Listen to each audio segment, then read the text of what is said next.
sur Europe 1. Notre santé, docteur Jimmy Mohamed, tous les matins. Vous l'avez entendu dans le reportage d'Arthur M. Bachet un peu plus tôt. Les détecteurs de CO2, le dioxyde de carbone pourrait être une nouvelle arme dans la lutte contre le Covid. Oui, alors ce détecteur de dioxyde de carbone sert justement à détecter le dioxyde de carbone présent dans une pièce. Alors pour bien comprendre, quand vous respirez, vous allez prendre de l'oxygène et vous allez expirer du dioxyde de carbone.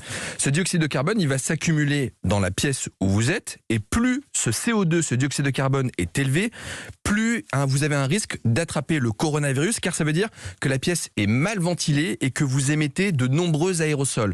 Le problème, c'est qu'il est impossible pour nous de savoir quand est-ce qu'il y a beaucoup de dioxyde de carbone et quand est-ce qu'il faut ouvrir une fenêtre. Eh bien, vous avez justement un petit appareil qui est un détecteur. Ça coûte un petit peu d'argent quand même, c'est 200 € et ça vous permet de classer les choses en 3 catégories.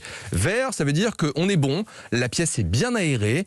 Jaune, ça veut dire qu'il faut commencer à aérer. Et rouge, c'est que c'est la catastrophe. Et à mesure que le dioxyde de carbone est élevé, eh bien, ça veut dire qu'il faut ouvrir votre fenêtre. Et concrètement, dans quelle situation est-ce que cela pourrait servir ? Alors, tout d'abord, regardez dans ce studio. Nous sommes 4. Nous ne sommes pas dans le plus grand studio pour les auditeurs qui nous écoutent d'Europe 1. Nous sommes dans le studio Lagardère. Et pour autant, nous sommes à 800 ppm de CO2, ça veut donc dire qu'on est bien ventilé. C'est-à-dire que malgré tout, malgré les 4 personnes qu'on est dans un petit studio, eh bien, il y a peu de risque d'attraper le coronavirus par aérosol. C'est lié à la ventilation.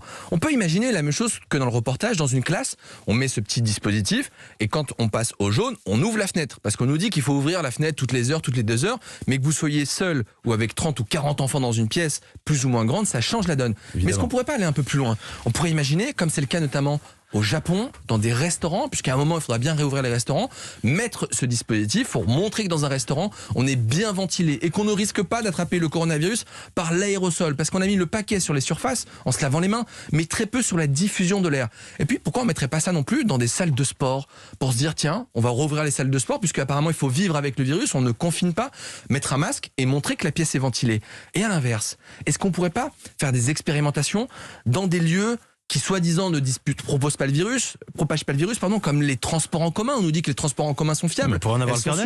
Mais comme on ne sait pas, eh bien, mettons un dispositif. Et imaginons qu'on explose les compteurs, que le dioxyde de carbone est très élevé. Ça veut dire qu'il y a peut-être un risque ou qu'on doit changer nos modes de vie et de porter des masques FFP2. Ça veut dire qu'une nouvelle stratégie doit être mise en place. Ces détecteurs de dioxyde de carbone, ça coûte pas très cher au vu de tout ce qu'on dépense et surtout, c'est d'une aide précieuse dans la lutte contre le virus. Et surtout, c'est plus d'infos. On a besoin de plus d'infos et de mieux comprendre. Merci beaucoup, Jimmy Mohamed. C'était très clair et on vous retrouve dans Sans Rendez-vous à 15h tout à l'heure avec Mélanie Gomez, l'émission Santé d'Europe 1.